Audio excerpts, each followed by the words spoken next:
बिस्मिल्लाहिर्रहमानिर्रहीम। अल्लाह के नाम से शुरू जो बड़ा मेहरबान और निहायत रहम करने वाला है। नाज़रीन ग्रामी, आज की हमारी वीडियो का मौजू है जन्नत में अपने माँ बाप और दूसरे रिश्तेदारों से मुलाकात का मंजर कैसा होगा। और वीडियो के आखिर में आखिरी जन्नती का वाकया बताएंगे, एक ऐसा वाकया जो हजूर अकरम सल्लल्लाहु अलैहि वसल्लम सुनाते हुए मुस्कुरा दिया करते थे। ये ईमान अफरोज वाकया सुनने के लिए आप लोगों से गुजारिश है वीडियो को आखिर तक जरूर देखिएगा। नाज़रीन ग्रामी, जन्नत में किन किन रिश्तेदारों से मुलाकात होगी ये जानना हर मुसलमान के लिए जरूरी है। किसी भी इंसान के लिए दुनिया में सबसे ज्यादा पाकीज़ा और मोहब्बत करने वाला रिश्ता इसके माँ बाप का रिश्ता है। इसके बाद इंसान के सगे बहन भाई और फिर दूसरे रिश्तेदार आते हैं।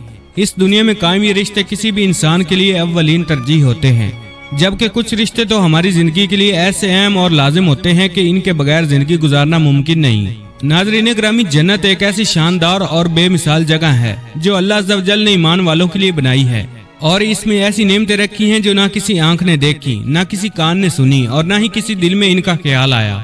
जन्नत के बारे में जो कुछ बयान किया जाता है वो सिर्फ समझाने के लिए होता है, वरना दुनिया की आला तरीन चीज का भी जन्नत की किसी नेमत से कोई मुकाबला नहीं। लेकिन सवाल यह है कि इंसान की ना खत्म होने वाली जिंदगी में भी ये अहम और पाकीज़ा रिश्ते हमारे साथ होंगे, यानी जन्नत में। ये सवाल अक्सर हमारे ज़हनों में आता है कि इस दुनिया में हमारा सबसे अजीम रिश्ता यानी हमारी माँ क्या जन्नत में हमारे साथ होगी। आइए हदीस की रोशनी में इस सवाल का जवाब तलाश करते हैं। हदीस में आता है कि जब कोई रूह इल्लीजीन में पहुंचती है तो वहाँ पर मौजूद रूहें इससे मिलने आती हैं और दुनिया में अपने रिश्तेदारों के बारे में मालूम करती हैं। इस तरह से जब कोई इंसान मरने के बाद इल्लीजीन में पहुंचता है तो इसके रिश्तेदार इससे ऐसे मिलते हैं जैसे किसी दूर दराज से आने वाले मुसाफिर से मुलाकात की जाती है और दोनों आपस में मिलकर बहुत खुश होते हैं। इरशादे बारी ताला है, ऐ मेरे बंदो, आज तुम पर ना कोई खौफ तारी होगा और ना तुम गमगीन होंगे। मेरे वो बंदे जो हमारी आयतों पर ईमान लाए थे और फरमा बरदार रहे थे, तुम भी और तुम्हारी बीवियां भी खुशी से चमकते चेहरों के साथ जन्नत में दाखिल हो जाओ। इनके आगे सोने के प्याले और गिलास गर्दश में लाए जाएंगे। इनसे कहा जाएगा कि इस जन्नत में तुम हमेशा रहोगे। नाज़रीन ग्रामी, इन आयात से ये बात साबित होती है कि जन्नती मर्दों की बीवियां भी जन्नत में उनके साथ होंगी और एक साथ ही जन्नत में रहेंगे। वहाँ जन्नत में उन्हें हर वो चीज मुहैया की जाएगी जिसकी वो ख्वाहिश करेंगे। हजरत अबू हुरैरा रज़ी अल्लाह तआला अन्हु से रिवायत है कि रसूल करीम सल्लल्लाहु अलैहि वसल्लम ने इरशाद फरमाया, जिस वक्त कोई मोमिन बंदा मरने के करीब होता है तो रहमत के फरिश्ते सफेद रेशमी कपड़ा लेकर आते हैं और रूह से कहते हैं कि निकल जा, तो अल्लाह से रजामंद है और अल्लाह तो इससे रजामंद है। फिर वो रूह इस तरह मुअत्तर हालत में निकल जाती है जिस तरह से उम्दा खुशबूदार मुशक। फिर फरिश्ते उसे अपने हाथ पर उठाते हुए आसमान के दरवाजों पर ले जाते हैं तो आसमान वाले फरिश्ते कहते हैं, क्या उम्दा खुशबू है जो कि जमीन से आई है। फिर इसको अहले ईमान की अरवाह के पास लाते हैं तो वो अरवाह खुश होती हैं, और ये खुशी इस खुशी से भी ज्यादा होती है जो किसी बिछड़े हुए की आमद से इंसान को मुयस्सर आती है। फिर वो पहले से मौजूद मोमिनीन इस नए आने वाले से दरियाफ्त करते हैं कि फलां आदमी ने क्या किया और फलां आदमी का क्या हुआ, यानी जिस शख्स को दुनिया में छोड़कर गए थे अब वो किस तरह के कामों में मशगूल हैं। ये रूह पूछती है कि क्या वो शख्स अभी तुम लोगों के पास नहीं पहुंचा, वो तो कब का मर चुका था। इस पर रूहें कहती हैं कि फिर वो तो जहन्नम में हो गया। मुख्तलिफ रिवायात से मालूम होता है कि जन्नत में मुख्तलिफ रिश्तेदार एक दूसरे को पहचानते होंगे और एक दूसरे से मिलते जुलते रहेंगे और इनमें से बाज को एक साथ रखा जाएगा।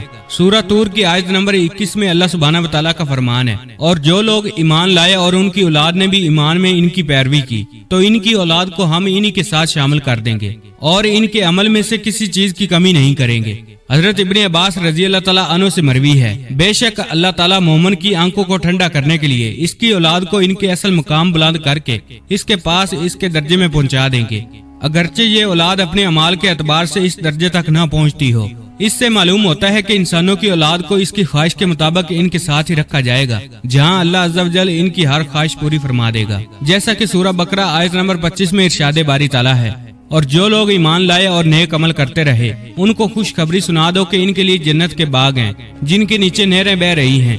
जब इन्हें इनमें से किसी किस्म का मेवा खाने को दिया जाएगा तो वो कहेंगे, ये तो वही है जो हमको पहले बताया गया था, और उन्हें एक दूसरे के हम शक्ल मेवे दिए जाएंगे और वहाँ इनके लिए पाक बीवियां होंगी और वो जन्नत में हमेशा हमेशा रहेंगे।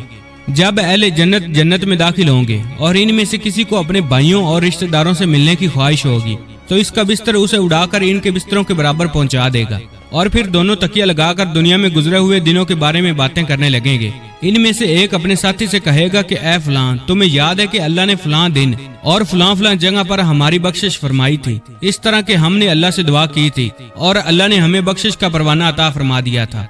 آپ صلی اللہ علیہ وآلہ وسلم نے ایک بار صحابہ کرام کو آگاہ کیا کہ روز محشر جب کسی کو جہنم سے نکال کر جنت میں بھیجا جائے گا تو اس کی حالت کیا ہوگی۔ اس پر آپ صلی اللہ علیہ وآلہ وسلم نے ہنس کر واقعہ کا احوال بیان کیا۔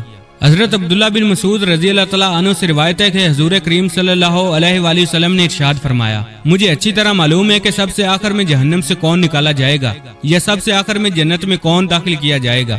یہ آدمی اپنے جسم کو گھسیٹتا ہوا جہنم سے باہر نکلے گا، چنانچہ اللہ تعالیٰ اس سے فرمائے گا جا جنت میں داخل ہو جا۔ وہ جنت میں داخل ہوگا تو اسے گمان گزرے گا کہ شاید یہ بھری ہوئی ہے، چنانچہ وہ واپس لوٹ کر عرض گزار ہوگا، اے رب وہ تو بھری ہوئی ہے۔ پس اللہ تعالیٰ اس سے فرمائے گا جا جنت میں چلا جا، لہٰذا وہ جنت میں داخل ہوگا۔ جنت میں جا کر اسے پھر گمان گزرے گا کہ شاید یہ بھری ہوئی ہے، پس وہ واپس لوٹ کر پھر عرض کرے گا، اے رب میں نے تو وہ بھری ہوئی پائی ہے۔ چنانچہ اللہ تعالیٰ اس سے فرمائے گا جا اور جنت میں داخل ہو، کیونکہ تیرے لیے جنت میں دنیا کے برابر بلکہ اس سے 10 گنا زیادہ حصہ ہے۔ وہ عرض کرے گا، اے اللہ کیا مجھ سے مزاح کرتا ہے یا مجھ پر ہنستا ہے، حالانکہ تو حقیقی مالک ہے۔ حضرت عبداللہ بن مسعود رضی اللہ تعالیٰ عنہ بیان کرتے ہیں کہ میں نے دیکھا کہ اس پر حضور اکرم صلی اللہ علیہ وآلہ وسلم ہنس پڑے، یہاں تک کہ آپ صلی اللہ علیہ وآلہ وسلم کے دندان مبارک نظر آنے لگے۔ آپ صلی اللہ علیہ وآلہ وسلم فرماتے تھے، یہ اہل جنت کے سب سے کم درجے والے شخص کا حال ہے۔